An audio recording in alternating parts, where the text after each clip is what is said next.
ఏమైందా బాబు, ఫాస్ట్ రండి. ఇక్కడ నుండి అక్కడి వరకు లెగ్ మూవ్మెంట్ విత్ ఫార్వర్డ్, ఓకేనా? అక్కడికి వచ్చినాక 10 సిటప్స్ కొట్టాలా, ఓకే?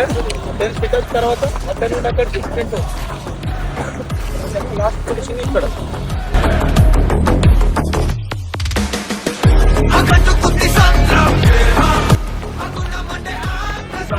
ये क्या रे?